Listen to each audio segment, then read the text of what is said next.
Hi hall எல்லோரும் எப்படி இருக்கீங்க? என்னோடய வீடியோவை சப்ஸ்கிரைப் பண்ணுற எல்லாருக்கும் ரொம்ப நன்றி.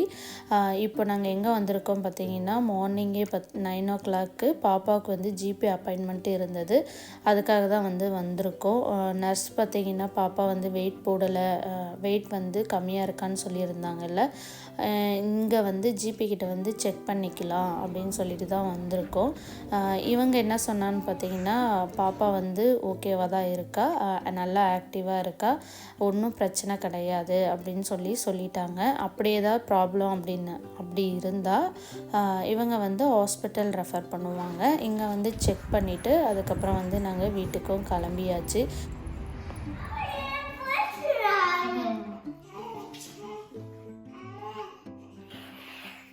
என்ன பண்ணுறா?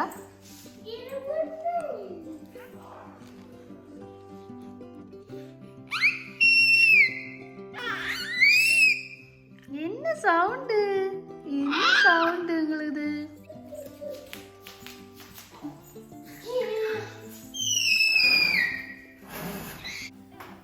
பேக்யார்டில் மணத்தக்காளி கீரை இருக்குது. அதை ஃப்ரெஷ்ஷாக பறித்து இப்போ மணத்தக்காளி எக்கு போட்டு ஃப்ரை பண்ண போகிறேன். இது கீரை பொரியல் மாதிரி டேஸ்ட்டும் ரொம்பவே நல்லாயிருக்கும். நிறைய செடி இருந்தது, நாங்கள் நிறையா பிடுங்கி போட்டுட்டோம். ஒரு 2-3 செடியை மட்டும் விட்டுக்கிட்டோம். பழமும் வச்சுருந்தது. இந்த மணத்தக்காளி பார்த்திங்கன்னா வயிற்று புண்ணு ஏதாவது இருந்தால் சீக்கிரமாக நல்லாயிடும்.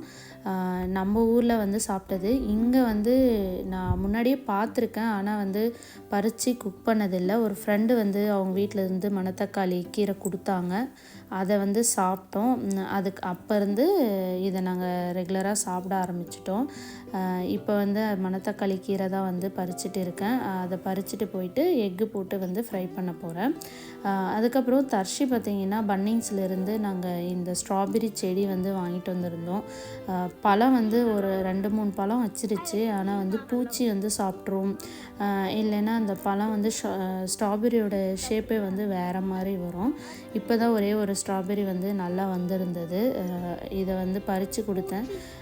கடையில் வாங்குறத விட இந்த ஸ்ட்ராபெரி பார்த்திங்கன்னா நல்லா இனிப்பாக இருந்தது. எப்படி இருக்கு?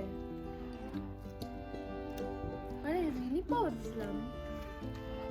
கீரை பறிச்சுட்டு வந்தாச்சு. இதை நல்லா 3 to 4 times நல்லா வாஷ் பண்ணி எடுத்துக்க போகிறேன். ஏன்னா அதில் பூச்சி மண் ஏதாவது இருந்தது அப்படின்னா போயிடும். அதுக்கு முந்தின நாள் தான் நல்லா மழை பெஞ்சுது, அதனால் செடியில் எதுவும் இருக்காது, மண் வேணால் இருக்கும். இருந்தாலும் 3 to 4 times நல்லா வாஷ் பண்ணி ஸ்ட்ரெயினரில் போட்டு வச்சுட்டேன். அதுக்கப்புறம் லஞ்சுக்காக தான் நான் ப்ரிப்பேர் பண்ணிகிட்டு இருக்கேன். ரைஸு, அதுக்கப்புறம் சாம்பார் வைக்கலான்னு சொல்லிட்டு பண்ணிட்டு இருக்கேன்.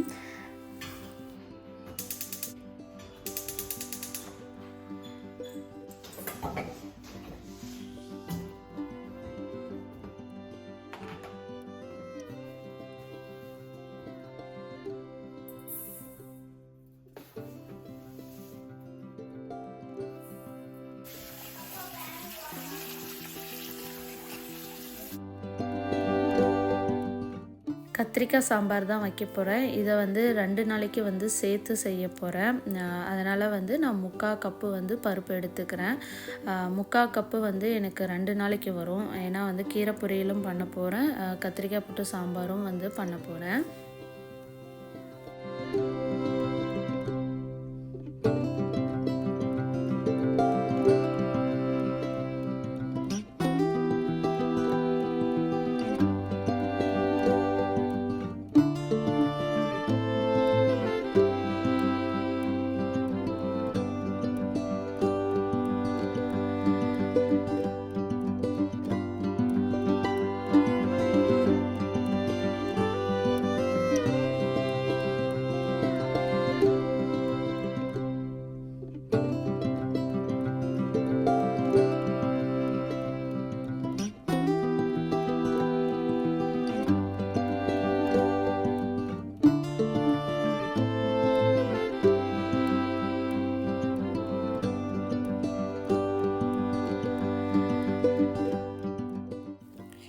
முட்டைக்கீரை பொரியலுக்கு பார்த்திங்கன்னா 2 வெங்காயத்தை வந்து நான் கட் பண்ணி எடுத்துக்க போகிறேன். பெரிய வெங்காயம் இல்லை சின்ன வெங்காயம் போட்டால் இன்னும் டேஸ்ட் வந்து நல்லாயிருக்கும். என்கிட்ட வந்து சின்ன வெங்காயம் வந்து காலியாகிடுச்சு, அதனால் பெரிய வெங்காயம் தான் வந்து 2 வெங்காயம் கட் பண்ணிக்க போகிறேன். இதை வந்து ஒரு மீடியம் சைஸில் கட் பண்ணிக்கலாம். ரொம்ப சின்னதாக கட் பண்ணால் நல்லா இருக்காது. ஓரளவுக்கு மீடியமாக வெங்காயம் வந்து கடித்து சாப்பிட்ற மாதிரி வந்து கட் பண்ணி எடுத்துக்கலாம்.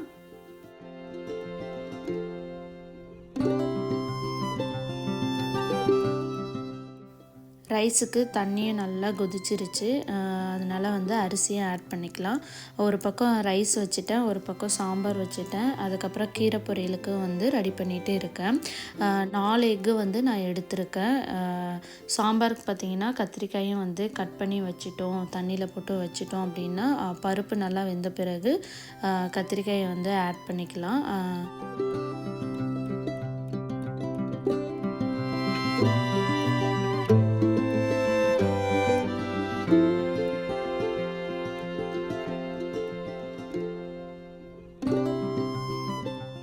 முட்டைக்கீரை பொரியலுக்கு பார்த்திங்கன்னா ஒரு கடாயில் எண்ணெய் விட்டுட்டு எண்ணெய் நல்லா காஞ்ச பிறகு கடுகு, சீரகம், அதுக்கப்புறம் வந்து கருவேப்பிலை இதை ஆட் பண்ணிவிட்டு கட் பண்ணி வச்சுருக்கிற வெங்காயம் வந்து ஆட் பண்ணிக்கலாம்.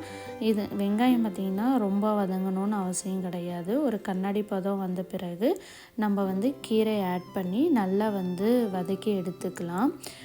கீரை பார்த்திங்கன்னா ஒரு 2 கைப்பிடி அளவுக்கு இருக்கும், ஆனால் அது வதங்கின பிறகு ரொம்ப கம்மியாக வந்து ஆகிடும், ரொம்ப சுருண்டு வந்துடும். அதனால தான் வந்து முட்டை வந்து எக்ஸ்ட்ரா ஆட் பண்ணோம் அப்படின்னா அது கூட சேர்த்து சாப்பிட்றதுக்கு வந்து நல்லாயிருக்கும். மணத்தக்காளி கீரை பார்த்திங்கன்னா சம்டைம்ஸ் வந்து கசப்பாக இருக்கும். முட்டை ஆட் பண்ணும் போது அந்த கசப்பு வந்து நமக்கு தெரியாது, சாப்பிட்றதும் வந்து ஈஸியாக சாப்பிட்ருவோம். அதனால தான் பார்த்திங்கன்னா வந்து நான் முட்டை வந்து எக்ஸ்ட்ரா ஆட் பண்ணிக்கிறேன். இந்த ஸ்டேஜில் கீரை ஆட் பண்ணிக்கலாம். கீரை ஆட் பண்ணிவிட்டு அப்புறம் வந்து 1 ஸ்பூன் 1.5 ஸ்பூன் வந்து சால்ட் ஆட் பண்ணிக்கோங்க. உங்களுக்கு எந்த அளவுக்கு சால்ட்டு வேணுமோ அந்த அளவுக்கு சால்ட் ஆட் பண்ணிக்கோங்க. சால்ட் ஆட் பண்ணிட்டீங்க அப்படின்னா சீக்கிரமாக வந்து கீரை வந்து குக் ஆகிடும். கீரை ஒரு சைடு வந்து வதங்கிட்டு இருக்கட்டும். சாம்பாருக்கு பார்த்திங்கன்னா பருப்பும் நல்லா வந்து வெந்துருச்சு. இந்த ஸ்டேஜில் வந்து கட் பண்ணி வச்சுருக்கிற கத்திரிக்காயை வந்து ஆட் பண்ணிக்கலாம்.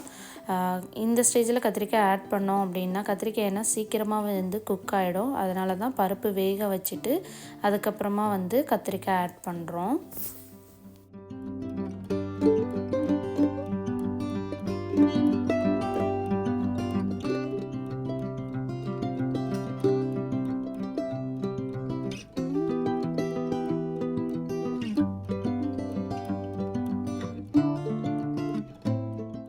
கீரையும் பார்த்திங்கன்னா நல்லாவே குக் ஆகிடுச்சு. இந்த ஸ்டேஜில் வந்து குழம்பு மிளகாத்தூள் வந்து நான் 2 ஸ்பூன் வந்து ஆட் பண்ணிக்கிறேன்.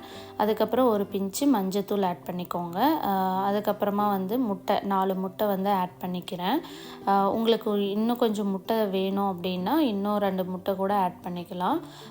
கிட்டத்தட்ட இது வந்து முட்டை பொரியல் மாதிரி தான் இருக்கும். நல்லா வந்து முட்டை சுருண்டு வர அளவுக்கு நல்லா கலந்து விட்டுறலாம்.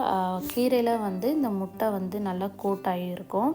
சாப்பிட்றதுக்கும் வந்து கீரை சாப்பிட்றோம் அந்த ஃபீலே இருக்காது, முட்டை பொரியல் சாப்பிட்ற மாதிரி தான் இருக்கும்.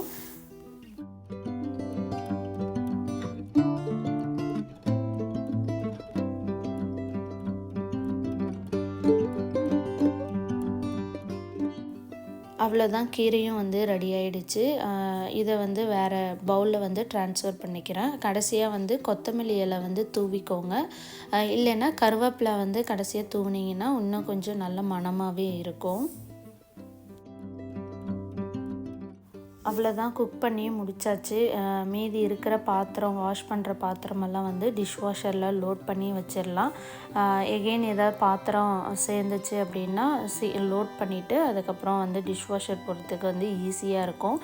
சிங்கில் வந்து பாத்திரம் சேராமல் க்ளீனாகவே இருக்கும்.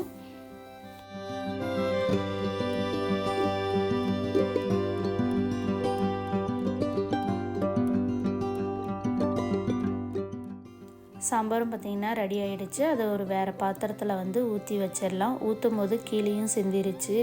அதை வந்து கையோடு தொடச்சிட்டோம் அப்படின்னா ஈஸியாக வேலை முடிஞ்சிடும். இல்லாட்டி அதுக்கப்புறம் வந்து காஞ்சி போச்சு அப்படின்னா க்ளீன் பண்ணுறதுக்கு ரொம்பவே சிரமமாக இருக்கும். லைட்டாக வந்து கிச்சனையும் சமைச்ச இடம் ஃபுல்லாக வந்து தொடச்சி விட்டுட்டேன் அப்படின்னா ஈஸியாக இருக்கும். அதுக்கப்புறமா டீப் க்ளீன் பண்ணிக்கலாம்.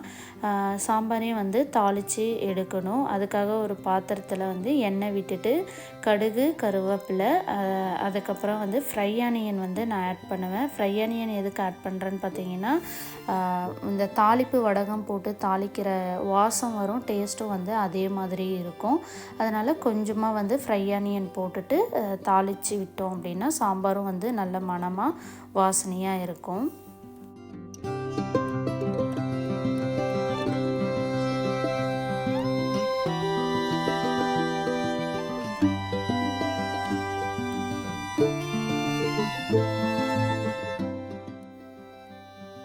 லஞ்சு வந்து ரெடி ஆகிடுச்சு.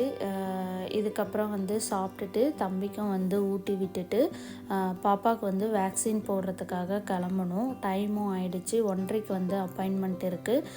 இப்போயே பார்த்திங்கன்னா 1:00 ஆகிடுச்சு. குயிக்காக வந்து கிளம்ப வேண்டியது இருக்குது. நான் வந்து இதோட வீடியோவும் முடிச்சுக்கிறேன். இந்த வீடியோ உங்களுக்கு பிடிச்சிருந்தா லைக் பண்ணிக்கோங்க, ஷேர் பண்ணிக்கோங்க அண்ட் சப்ஸ்கிரைப் பண்ணிக்கோங்க.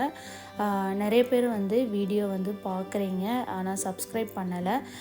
சப்ஸ்கிரைப் அண்டு லைக் பண்ணுங்கள். அப்போ தான் வந்து நிறைய பேருக்கு இந்த வீடியோ போய் ரீச் ஆகும். இதோட நான் வீடியோ முடிச்சுக்கிறேன். என்னோடய வீடியோவுக்கு வந்து சப்போர்ட் பண்ணுற எல்லாருக்குமே வந்து ரொம்ப ரொம்ப நன்றி. தேங்க்யூ. பாய்.